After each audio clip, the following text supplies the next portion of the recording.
The biggest mistake I made on this movie is not being on drugs the whole time. If you're hearing our voices, it means it's time for It's This Meets That, the podcast where we watch the worst movies from trailer to end credits scene by scene, so you don't have to, but maybe you should. I'm Russ. I'm Jared. Yeah. Truer words. Truer words, yeah. Karen Gillan. Yes. And we're back for part two. That's right. Oh. And last we left off was like the Family Guy puke scene. Yep. Sorry. I guess we should say the movie. Yeah, part 2 of The Bubble, the Judd Apatow comedy fest, which is not a lot of comedy in there. Well, a bunch of good one-liners. Yeah, a couple good one-liners. But yeah, so this is The Bubble, Netflix's The Bubble by Judd Apatow, and a whole bunch of really famous people, and it's here. We're doing it. So this is part 2, and we get used to it. And we last left you good old Family Guy vomit scene, right? Yep. Because as we know, vomit at the end of the day, that just gets everyone, right? It plays. It's always funny. So the whole gang is sick with influenza, and they're all puking everywhere. And then we now we're set up to another Zoom chat with Paula, Kate McKinnon's character. Yep, Kate McKinnon's character with Gavin, Peter Serafinowicz. Serafinowicz, yep. Serafinowicz. Never gets easier, does it? No, especially after you had 2 beers. Yeah. Serafinowicz. So then we get basically this is the scene from the trailer as well. So she's on a boat and she's pushing him to get the movie done. If we fail, it's not just, we didn't make the movie. There's a $50 billion corporation that will come crashing down, which for a number of reasons doesn't make any sense. But sure, we'll say the stakes are that high here. But he's like, you really this movie has to get done or else. Yes. And then she goes on to talk about ITMT alum, Nazi bastard Mel Gibson that she hooked up with. But only over the pants stuff. Yeah, just over the pants stuff. And that they're one of 2 movies in production. It's Us and Tom Cruise. Right, exactly. And that's it. And then we're, again, I labeled these next few scenes as stuff happening. So we get the health wellness guy on the phone. Not sure this is Samson Kayo, right? I have no idea who or what he's talking about or who he's talking to. Well, he's talking about stealing the stuff from the hotel and sending it to his buddy. Yeah, I didn't catch. So he's talking to his buddy back home, and he's like, "Yeah, I can just take all this stuff. They've really nice towels and just grabbing stuff from the hotel." It was funny. And then we cut to Carol and the soccer player. They're just kind of hanging out, and he gets a little intense, right? Yeah. You need to lead the revolution here against corporate capitalism, dude. It has to be you. Kind of sparks her to have her moment with all the other actors. And then we cut to, I think, her hotel room or something where she's got all the actors together, right? And she's trying to lead a charge to let's threaten them to leave. They're kind of keeping us here against our will. We don't want to be here, blah, blah, blah. And that kind of is her running thing. But she's immediately undermined. Yes. Yeah. No one's really understanding what she's saying, even though she said it pretty clearly. Yeah. Leslie Mann's like, I don't actually forgive you for bailing on the last one. You're a bailer. I don't, you stink. I was just being nice. Yeah, and then we have the Pedro Pascal line where he just looks at the weird girl. She's laying on the bed, and he's like, "Who? Why are you always around?" And she's like, "My dad's a stunt coordinator. He doesn't love me." So, oh well.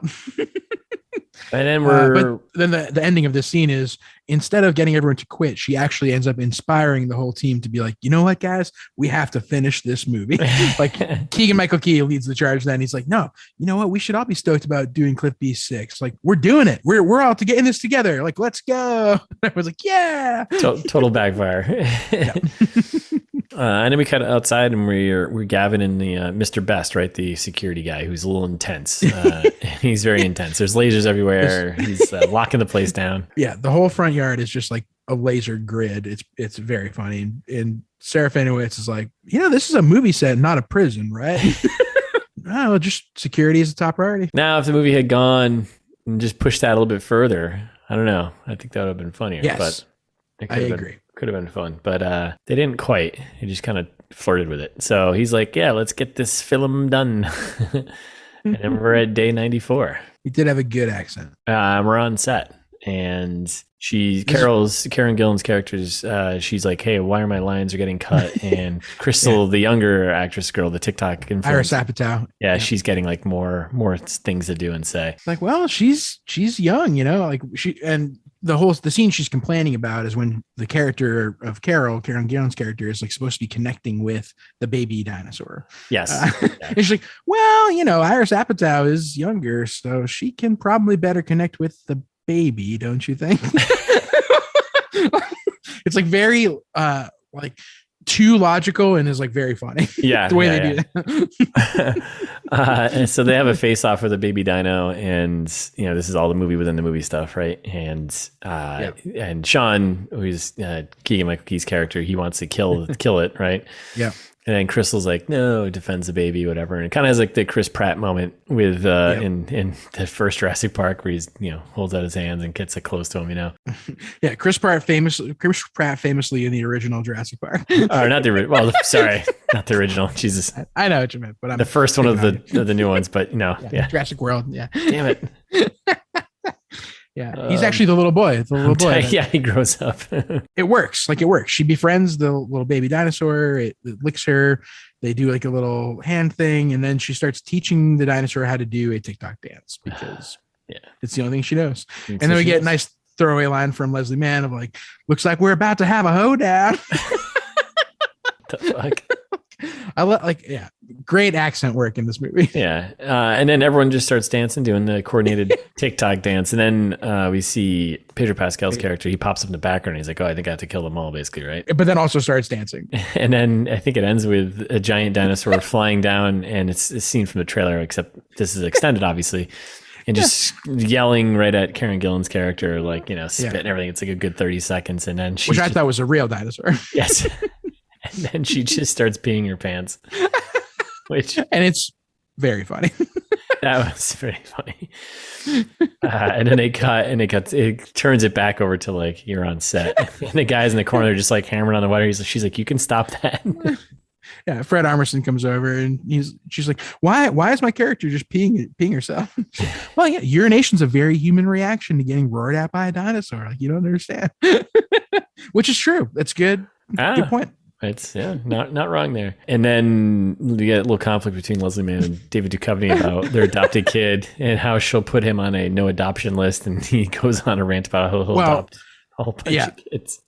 I was gonna say right before that's when David Duchovny gets in a little fight with Serafinowicz here about and Fred Armisen about what they're doing with the script, and he's like, no, we need to shut this down for 2 weeks. I'll rewrite the script, punch it up once, just like they did with Apocalypse Now. That's the model. I love how Apocalypse Now is the model. That's good.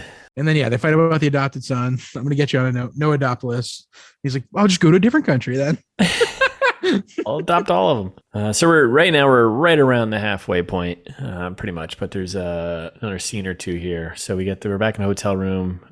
Somehow we're only halfway through the movie. Yeah, and the soccer player guy is breaking up with Karen Gillan there, Carol. And we find out he's actually married and has like a bunch of kids, and he's like, which I do kind of appreciate here too. Another like good throwaway line of like throwing numbers at you that don't all add up. Yeah. It's like, well, I'm married and I have 5 kids. And she's like, what? That's crazy. He's like, well, with 3 different women. And she's like, what? He's like, and I have 2 more coming on the way. She's like, what? He's like, with 3 different women. You're like, wait, what? That guy, he was pretty funny, actually, some of the things he had. So, yeah. And then we're also, do you have PayPal? Because that Kit Kat you had last night cost $26. And then we're back at the hotel front desk here. So we got Pedro Pascal Dieter there flirting with Maria Bakalova, the hotel clerk, and then they're kind of flirting pretty hard. And then the other guy comes back, and he's the manager there, and he's just like, when you say flirting pretty hard, you mean they explicitly? She's like, yes, I do want to have sex with you. Yeah, well, no, but yeah, they do. But isn't she talking about like how she's gonna go and like fix his toilet or something? And then and then it switches to that. Yeah. And then they have this conversation about how she's gonna come up and like, oh, I'll plunge your toilet. Manager comes out and he's like, oh, I'll take care of that. He's like, and it gets very aggressive. Like, no, I'm gonna go plunge his toilet. I'll plunge his toilet. He needs. I want to plunge his toilet. Okay. Yeah, sure. And he's like, no, I insist. He's like, well, you don't want to end up in the wrong toilet. And like, like, what if you're saving your plunging toilets for, something else? Like, what if you made a mistake here and plunge in this toilet? I can plunge that toilet for you. Then we cut to Carol's hotel room, right? She's on a video chat again with the boyfriend there, Josh, and he's in bed and he still has the waitress over. Yeah, pretty funny. Like, just like in her house with his new girlfriend. Yep. And obviously Karen Gillan is not thrilled about that. No. And then we're in Leslie Mann's hotel room now, or David Duchovny's hotel room, and she's trashing his stuff, right? Yep.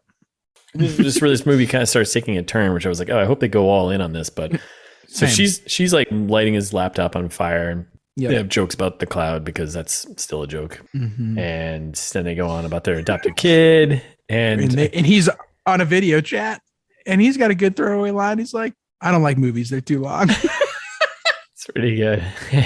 And Dave Duchovny's this line I thought was pretty funny. And she's like talking about the adopted kid. And he's like, he's no angel. You think the cat drowned itself? Yeah, that was another one of my favorite lines. That was one Taste wanted me to do for the opening line. You think the cat drowned himself? So then this little chaos goes on, and Leslie Mann tries to escape the hotel, and she just like runs up the front, and she's to get the green lasers. Actually, the shot from the trailer, right? There's the green lasers on the front yard, and she's like running through, and there's like a sniper guy up on the roof. Karen Gillan's character, she jumps out her window, right, to kind of get into the mix of what the hell's going on here. Yep. And then the guy on the roof, the sniper guy up on the roof there, blows Leslie Mann's hand off. And she's running, screaming with her hands up.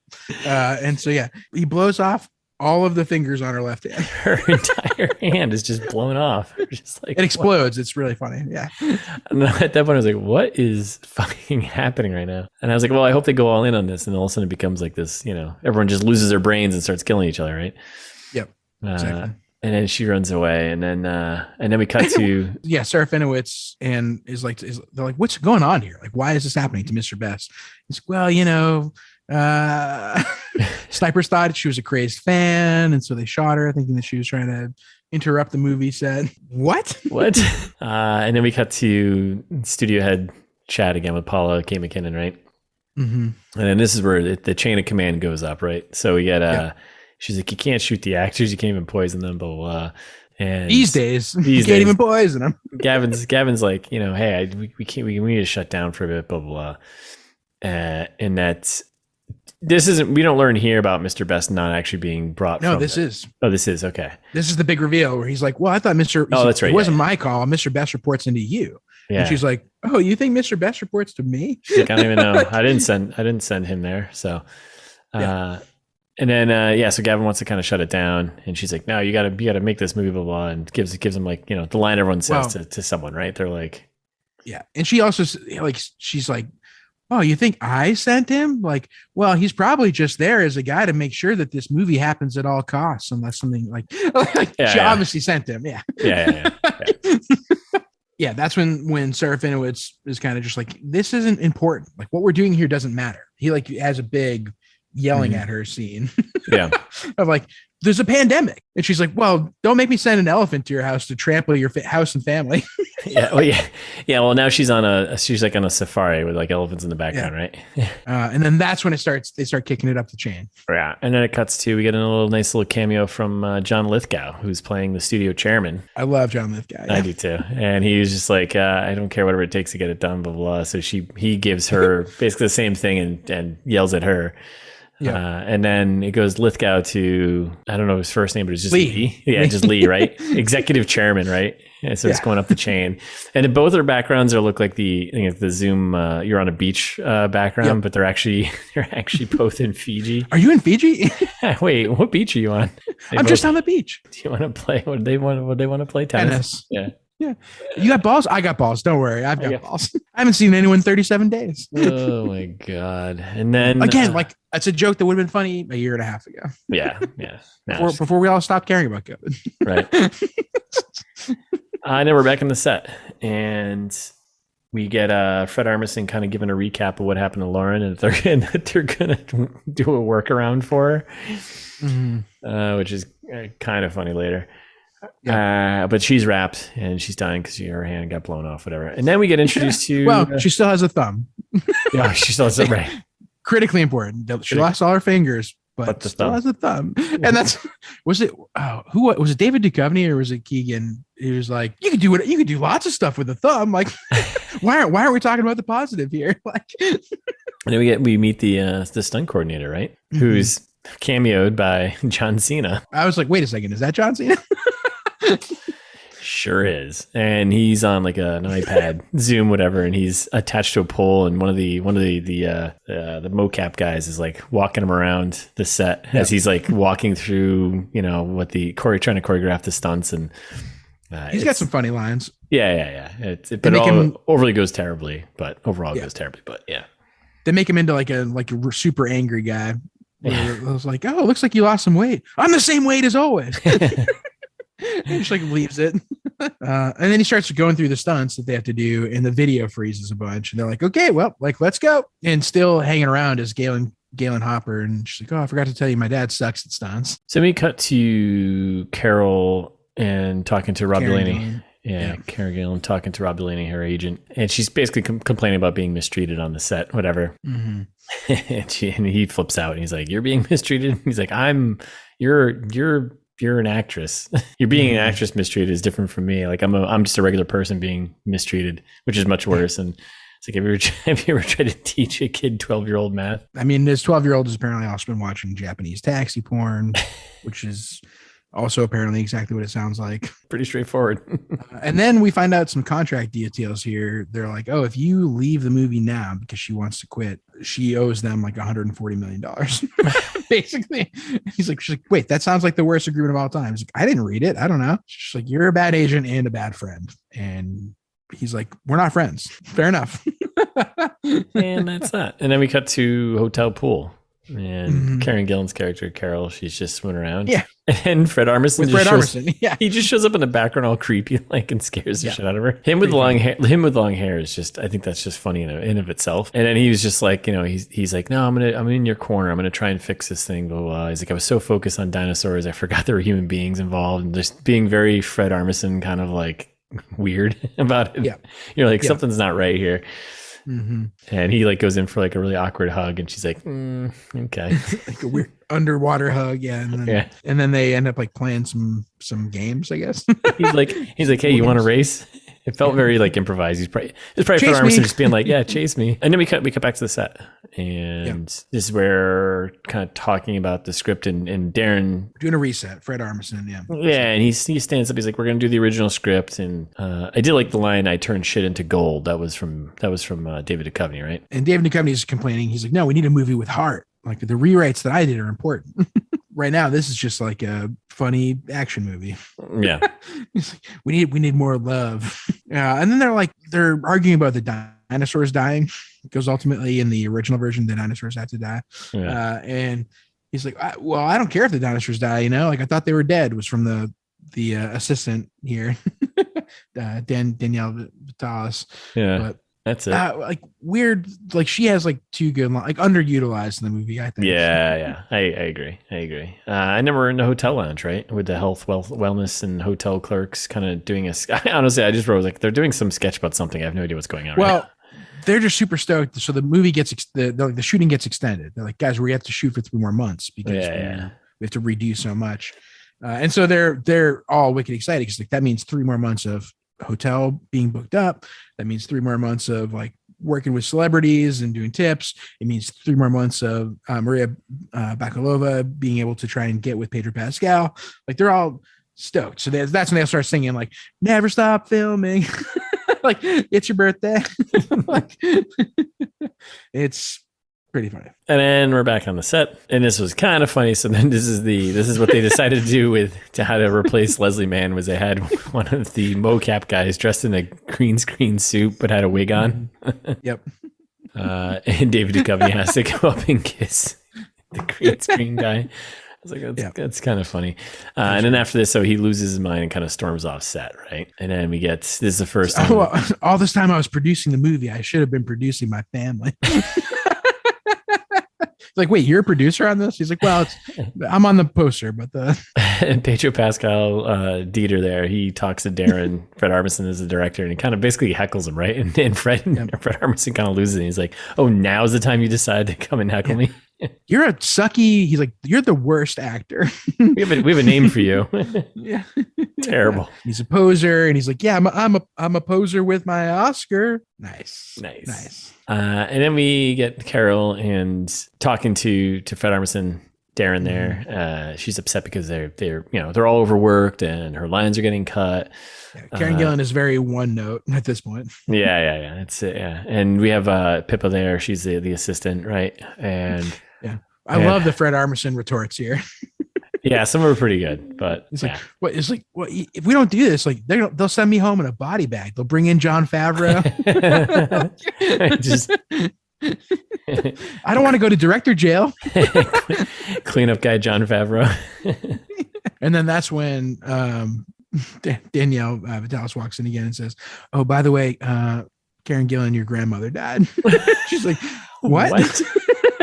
She's like, well, I need to go be with my family, obviously. And you're like, no. Serafinowicz is like, well, my dog got run over, and I'm not broken up about it. And Everyone then says stuff that's like not nearly as bad as someone dying, and you're like, I didn't leave.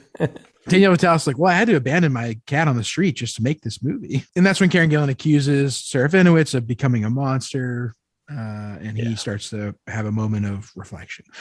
Again, everything that's funny in this movie is just throwaway lines. There's no plot development. Yeah. We don't care about Serafinowicz's character. It has been a monster the whole time to us. Right. It doesn't matter, right? Like they try to make him that thing that's in between, like being like, the first moment when he's talking to Kate McKinnon's character, and it's just like, hey, we need to shut this down. But it's dumb. So then we are in like the hotel front or backyard or something like this, right? Space. Day 166. Oh, yeah. Okay. It's day 166. And then, so they're doing some off day event for the actors, and they've got a Zoom video of Paula Kate McKinnon's character against the hotel, and they're like doing this outdoor thing. Hey everyone, thanks so much for being here. It's like the lamest upper executive kind of pep talk to the crew, and it's just like, oh, you're so disconnected from what's going on down here. Wait, who's that?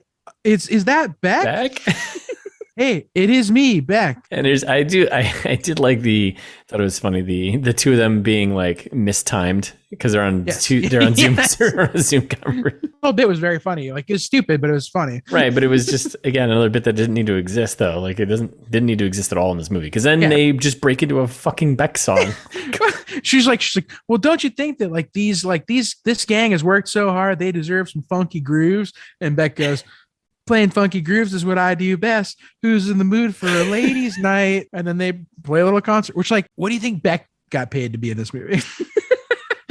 I'm sure a cool 50, 100 or something. 50 grand. Yeah, right. 50, 75 grand, whatever. He was in it for a minute. Yeah.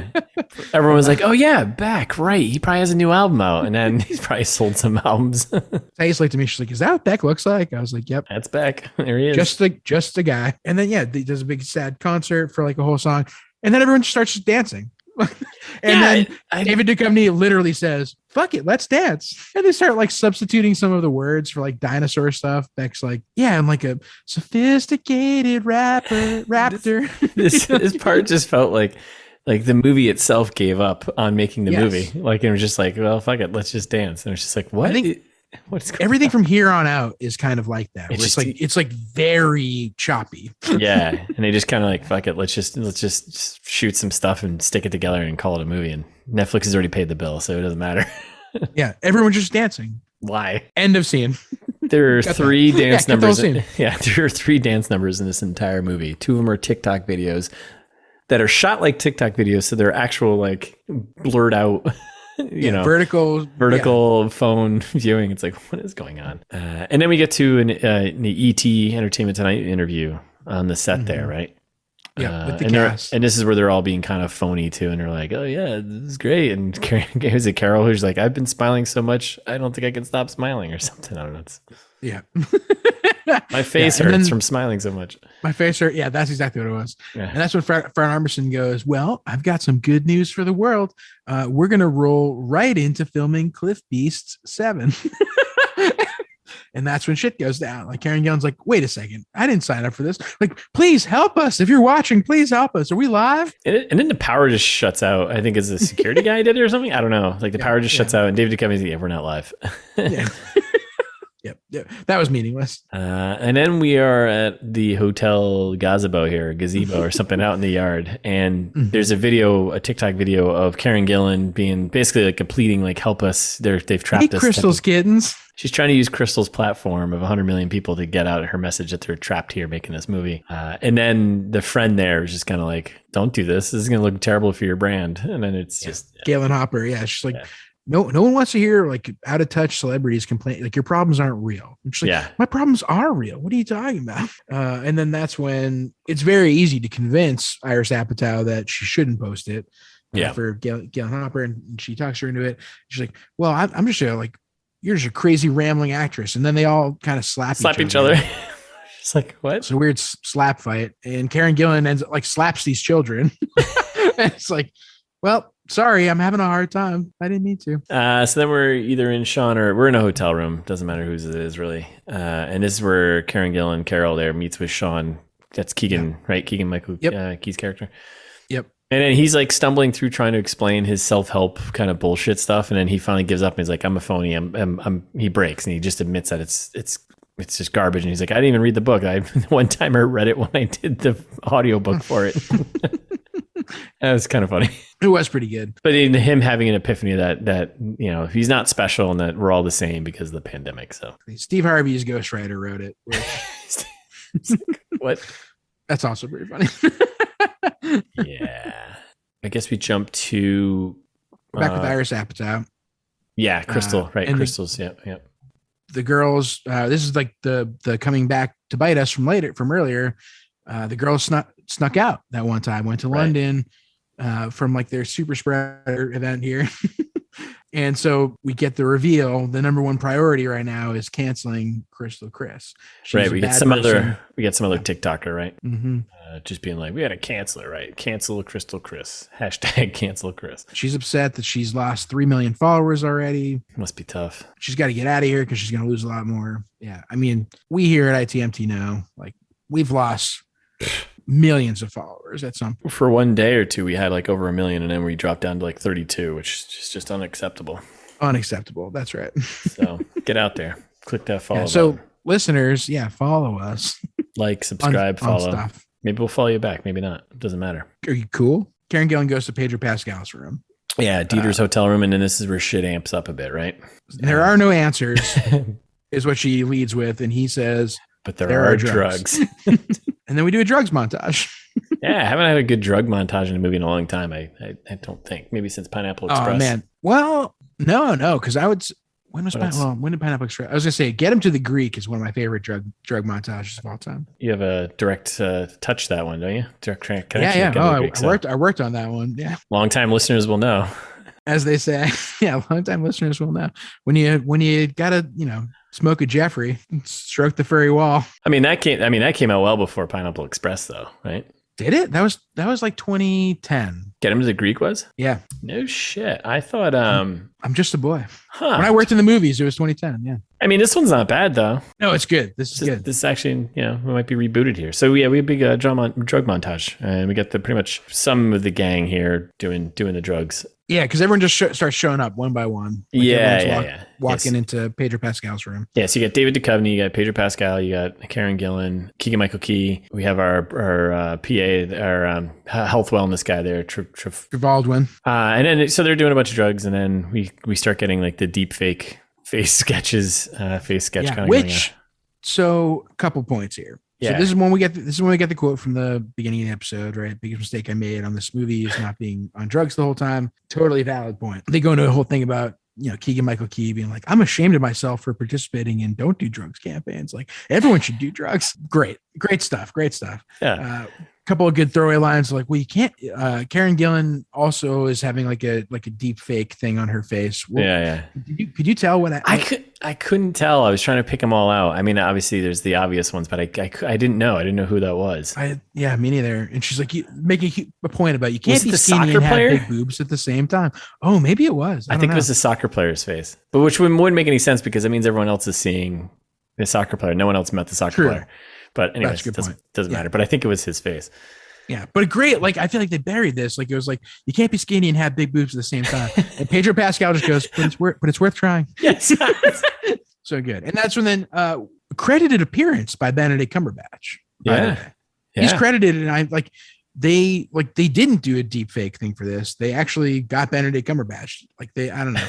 That made me mad because it should have been shittier, in my opinion. But the whole sequence, this little moment was good. But again, it's just, I guess it does play into the next part. So they're doing all these drugs, having these hallucinations, and they're like, you know what? They decide we should go wake up Crystal and make a TikTok video. So we are literally just doing drugs to waste more movie time here. Yep. And they do another TikTok video. And I'm like, what is happening?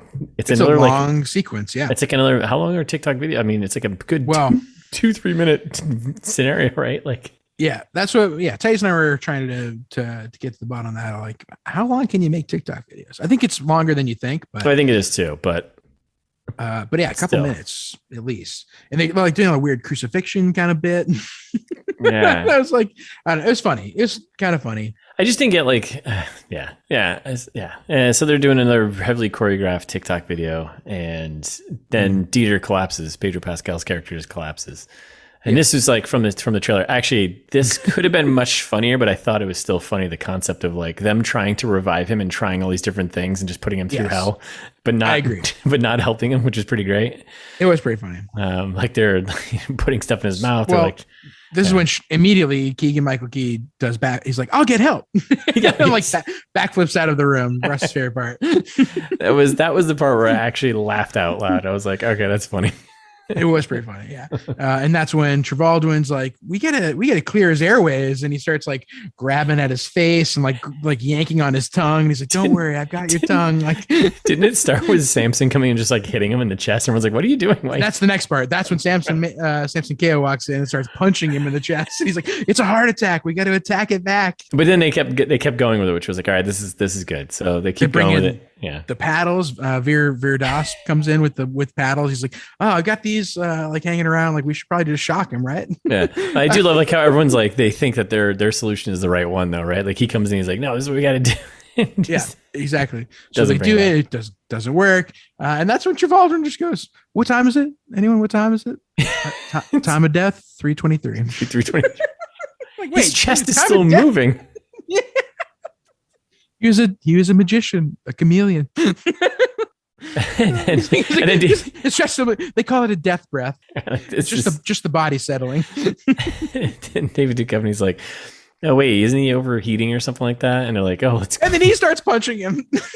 And then Samson punches him again. And then they're like, "Wait, he's overheating. We have to bring him. He got a heat exhaustion. Let's get him into an ice bath." And like they keep going with it.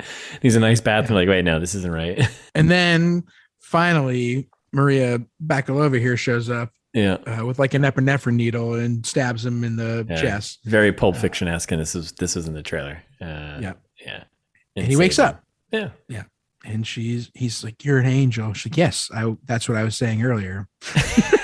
I told you I was an angel. Her small part is still very good in this. It's pretty funny. And then Karen Gillan gives a big speech about how they're all family. Hey, it always comes back to family, right? Fast and Furious. Mm-hmm. And she's like, "Guys, I'm not even acting." David Duchovny goes, "We know. We can tell that was real."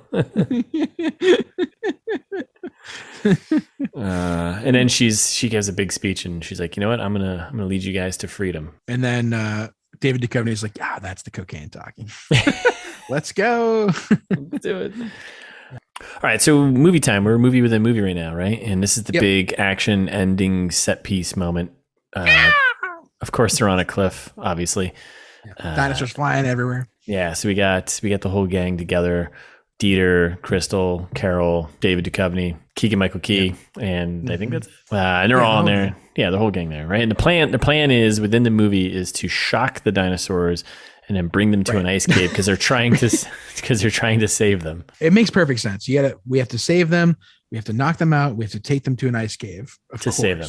Right. So you have to attack them to save them. Completely reasonable. Like, if we electrocute them, then we can bring them to the ice cave. Of course. And that's when, they start doing that. It's not really going well. And Pedro Pascal shows up from behind and says, we got to put them to sleep permanently, and starts flamethrowing everything. Yeah. And they're like, what are you doing? What are you doing? And then a dinosaur grabs them and gruesomely tears them apart with another dinosaur of the moon, which is classic, Yeah, it's pretty funny. But then I do love that they're like, oh, they're all sitting there and they're like, oh no, now what?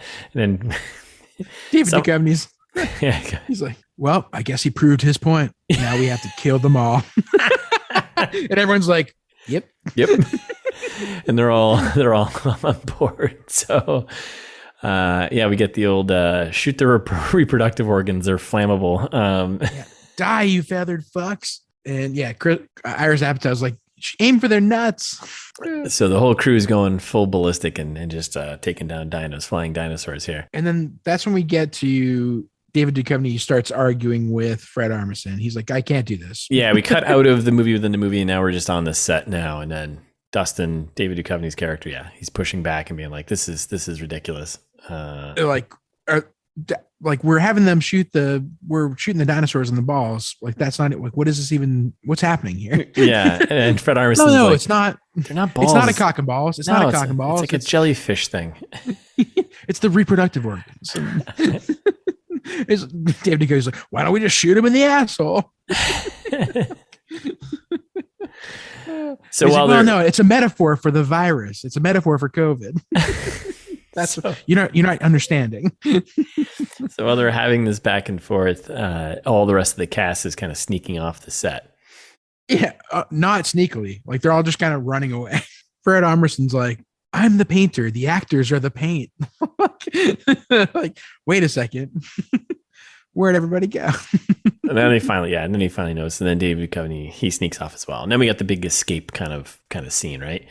Yep. And they all just started running, kind of goofily, running off the set. And Keegan-Michael Key, he's just running and then like runs over 3 cars, and then they pull out, and it's like there's like sidewalk he could have just ran next to him. Mm-hmm. And then like the security guards, like the Mr. Best there, they're going ballistic and they're kind of chase him down, start hunting the actors, whatever. The children want to play, huh? And then we cut to Crystal. She's doing like a TikTok video, right? Yep. She's like, bad things are happening here on the set. Yeah. And then the weird friend there, she shows up. Galen Hopper. She shows up and she just like punches her, right? And then we find out that she's been a mole and she was paid to be Crystal's friend. I was the mole. I didn't think there was a mole. Like, what's happening? Yeah. So then they get into, we don't get there yet. So then we cut to Carol now. She's running through like a garage or what, I don't know. It's really weird where she is now. Like, where is she actually now? I don't know. Yeah. So she's just running. At the docks? I guess so. It's like, wait, where? Down at the docks. So she's just running, and then she just runs past James McAvoy, playing James McAvoy. And in this scene, I was like, I cracked up on this one, because then he's just like, hey, why are you running? And she's like, what? And he just starts chasing her. It was kind of funny. And then it gets a little awkward. And he just chases her. He chases her. Wait, is that James McAvoy? Yeah. I was like, why? And then he tackles or whatever. And then, so then we cut back. He's playing himself. Because Karen Gillan just goes like, somebody get Professor X's wheelchair. Yeah. He's like, I'm not just that character. I've done other things. It's he's just playing James McAvoy. Like, it's not. Yeah. It's pretty funny because they're like on a shared set or something, which then they went on a date at some point, right? And yep. He wasn't getting a call from her, and then he starts getting a call just then, and it gets awkward. Cut away to Iris Apatow, who had the fight scene. Yeah, the fight scene between Iris and the and Galen Hopper there, which is getting streamed live on her little TikTok thing there. And then we got everyone's running. We get Keegan-Michael Key. He's running across through another film set, and then the security guard, Mr. Best, is following him. And then we get, some planned explosions go off and send him flying. And they're like, "Hey, you can't be on this set." Blah blah blah. And then they're like running through the woods, and Mr. Best is running. And then we get Howie return. he's back. Now in the woods, and Mr. Best is chasing after Keegan-Michael Key, and Howie returns, and he pops around a corner of a tree with Gavin, and because he had the bow and arrow training from the beginning, shoots Mr. Best right in the hand, pins him to a tree. So much training. Yeah, so much training. And Serafinowicz is like, "Oh, that was awesome. Thanks for being a friend." We get to the big kind of wrapping this thing up. We get to the helicopter, right? Yeah, one big long scene here. So we get the whole crew slow-mo walking towards a helicopter. Classic. gotta get the slow-mo walking in. Reunited, and Keegan-Michael Key's like, "Guys, I've had 8 lessons. I can definitely fly this helicopter." And they're like, "Oh, okay, sounds good." Right. And then that's when, while they're getting to the helicopter, Fred Armisen arrives in a golf cart, and he's like, "You guys can't quit right now. Like, we got to do a movie here. We're contractually obligated. I have to do this. My last thing was a Home Depot thing. I have to make a movie now." And they're like, "No, I don't think so." And Dave Duchovny's like, "Guys, I got this." This was mildly funny. Where they do like a rehearsal fight. The fight from the scene from earlier. From the beginning, the rehearsals where they're just like, "Yeah, I'm going to fight," and then they fight, and it's just like, "All right, block," and I'm going to throw a hook. Yeah, it was pretty funny. And Karen Gillan's like, "Should we stop this?" And Pedro Pascal's like, "No, nobody's getting hurt." I think we just kind of let it ride. But that's when David Duchovny takes that as a signal and hits Fred Armisen in the balls and starts punching him for real instead. Yep. And Pedro Pascal kicks him while he's on the ground. And then they get in the helicopter. Yeah, they pile in a helicopter, and Sean flies the helicopter up, and it's just sitting there hanging out. And then on the ground, we got Pippa. Well, and in the helicopter, Maria Bakalova is waiting for them. Yes, She's right. Like, "I'm going to run away with you." Right. We have to do this. And then so they're just kind of sitting there hanging out because he doesn't know how to go forward. So meanwhile, on the bottom, on the ground there is Fred Armisen, Darren, the director, with Gavin, producer, and then Pippa, the PA there. Yep. And they're just kind of like watching. And then Vitalis. Yeah, and then they're like, "Oh, why don't you look up a YouTube video?" And Crystal's like, "Does YouTube even exist still?" And everyone older is like, "Yes, YouTube still exists." Yeah, but instead they watch a monkey taking a bath in a sink, which is adorable. Yeah, everyone gets very, very distracted. Yeah, and then they find the clip. Yeah, they start moving around. The helicopter starts going all over the place. They finally find the tutorial. Meanwhile, Fred Armisen's like pointing a prop gun at them from the ground to try and scare them into coming back. It's like a grenade launcher. Like, whoa, what are you doing? He's like, "Don't worry about it. It's a prop. I'm just gonna scare him to come back." Not gonna work. Then they figure out how to fly forward, and they all put their hands on the stick and fly away. And then that's when we cut back to the ground, and we get Scott, the EPK guy. You're like, "So how are you guys doing? This seems like a major setback for the movie." God damn it. So they're flying a helicopter. They fly over the hotel. They go by the staff. The staff's complaining they didn't get tips. And then we cut to a title card 2 years later, right? Yeah. I hate this movie. Jesus. So they're at like the Cliff Beast premiere. Yeah. Right. And we're getting like they're not at the Cliff Beast premiere. Oh, I thought they were at a premiere. Didn't they say it was an ET? It cuts like an ET like thing, and they're like, I thought they were at like a red carpet. No, they are, but it's not the Cliff Beast premiere. It's the documentary about the making of Cliff Beast 6 premiere. Okay. At first I just wrote that as like a premiere, and I was like, oh, then okay, yeah. Okay. No, it's the disaster that was filming Cliff Beast 6. It's the documentary from Scott, the EPK guy. Okay. I thought they were like intercutting that in because I saw that they had the doc. Okay. Yeah. So that's when they're like, even the mocap guys are there doing weird red carpet stuff. Like everyone's like, "Oh yeah, like I can't believe that we're famous now, even more so after this debacle." They're like, "Yeah, the security was insane. Like they wouldn't let us leave. Like how crazy was it, in COVID times?" Remember?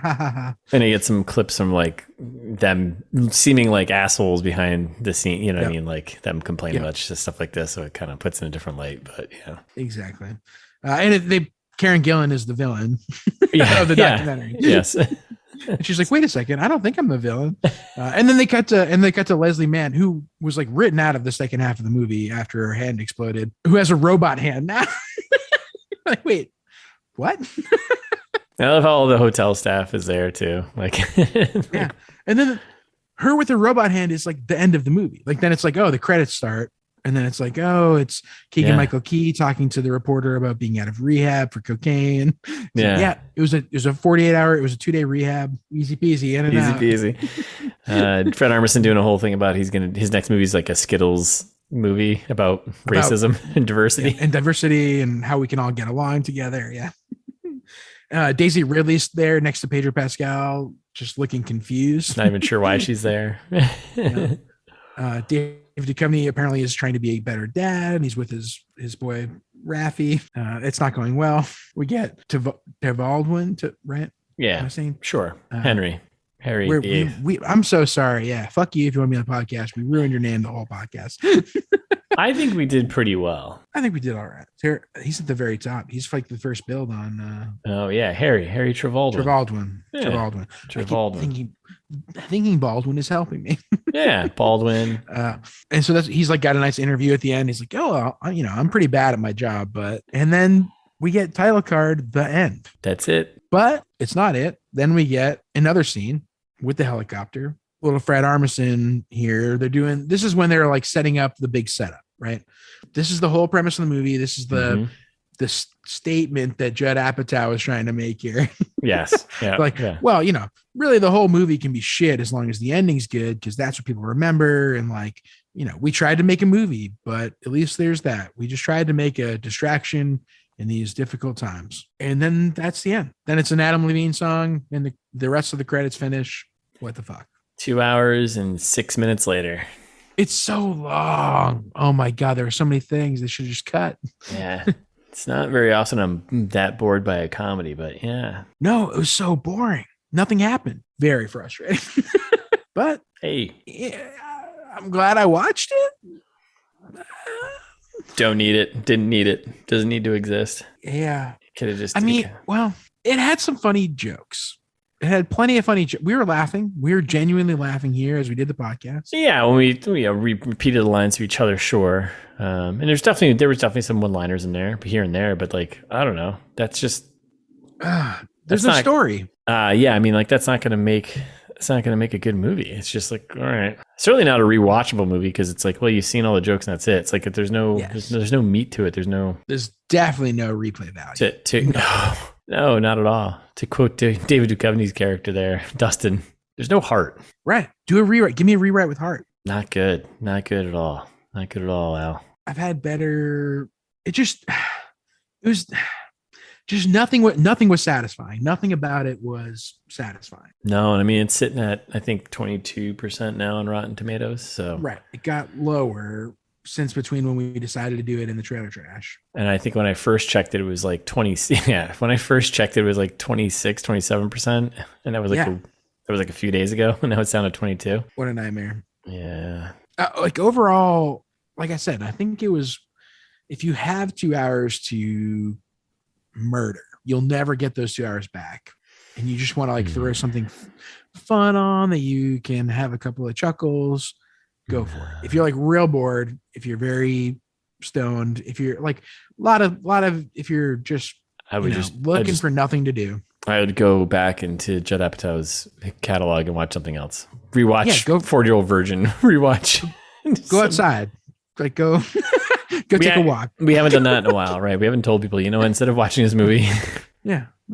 Go do your taxes, Yeah, it's almost tax day is a couple days away, so get that done. In the US, we're a global podcast here, right? It's true. Don't know how taxes make more sense in other countries, I think. Yeah, I think they just charge you the amount that you owed, and the government just tells you here's what it is, because they know how much you owe them. Yes, they have all the numbers, which we should just do here, but hey, capitalism and middlemen. But that way I can pay someone else $20 to do. Right. So I got to pay more money to do the thing that government should just tell me what, That's right. So really what this movie comes down to is IRS and taxes. Get your shit together. Death and taxes. Yeah. Only things that are certain. COVID. It's true. And Taxes. COVID and taxes, yeah. And I don't know, like, I guess there's like you said, you mentioned it multiple times. There are bits in here that would have been funnier if it came out at the appropriate time. Yeah. I think there's a good chunk of this movie that was like, oh, this would have been funny because when we were actually going through it, we needed that relief of like, oh yeah, that's what I'm going through right now. Even though we're I didn't need it then, but it would have been better then. Like I would have. I agree. We had there were other things that were filling that. Like I feel like all those, all the Zoom episodes of shows that people did that were kind of fun. Like there was like the Parks and Rec one. There was like the community bit. There was the Mythic Quest episode that was like Zoom. Yep. Like I feel like there were shows that did it well when it was timely. When it was actually happening. Yeah. And then I was like, oh, okay. And this like relied on those jokes too much for something that would have like, it was like, oh yeah, no, this is just the awful reality that we all live in now day to day. And it's not. Even then, I don't need that. I personally don't need it. I don't need that stuff. I'd rather just have something that was like, take me away from this. That's the whole point of movies and entertainment. That too. Yeah. So. Agreed. But not to get too deep here, but yeah. No, Judd Apatow did, like we said in the trailer trash, Judd Apatow did a great Adam Sandler, pulled a fast one on Netflix to give him some cash to have a vacation. 100%. I appreciate the shake and bake. Take a vacay with your family. I like it. I'll make a movie. It's going to be in one location. It's going to cost $0 for anything other than just paying for actors to show up for, I'm going to write my wife out halfway through so that way she can just enjoy the rest of her vacation. Somewhere in England. Right. Exactly. I think that's it. I think we put the nail in that coffin. I think we put the needle in the voodoo doll, Pedro Pascal. To save his life. Such a squandered thing. All right. So that's it. Thanks for listening, everyone. Yeah, sorry that you shouldn't watch this. Spend 2 hours listening to us instead. We're funnier. I mean, you already did. If you got to the point where we're saying this, then you made it. Great. You already know. You already know this. So we'll be back next week with a new movie. No clue what it's going to be. Could be anything. But in the meantime, you can follow us on Instagram at It's This Meets That. We're ITMT Pod on Twitter, and wherever you're listening to us, Apple, Google, iHeart, Pandora. Stitcher, Tune.fm. Hey, you can find us and just hit follow or subscribe or like or whatever. I don't know, whatever you got to do on those things, just do it. Yeah, whatever gets us downloaded and into your phone for your future listening pleasure. And into your ear holes because you need it. Yeah, automate your life. If there's one thing that we can say is automate whatever you can. Yeah, automate, But it's like pay yourself first. Automate your monthly bills. Automate us right in there. Just be like, oh, that's right. All right, electric bills. That's auto paid. Let me get the ITMT download. Auto. Yeah. All right, let me listen to 3 hours of a couple of guys rambling on about movie stuff and taxes. Got to do it just like paying my bills. Got to do it just like doing taxes. So, death, taxes, ITMT. We're the third thing. And while you're there subscribing, you can also be reviewing. Double multitask when you can, because you only have those 3 important tasks. Make some room, do this real quick, leave us 5 stars, say a nice 5-star review. Thank you to those of you who have given us a nice review. We appreciate all of you. Send us an email. Anyone can send us an email. If you left a review, send us an email. We'll send you some ITMT merch. Ooh. But it's thismeetsthat@gmail.com. Or if you forgot everything that me and Russ just said, go to our website. Because all the information is there for you too. And you can listen to every episode we've had. We're coming up on 100 something episodes. Plenty of episodes. So much, so many. Get your fix. It's thismeetsthat.com.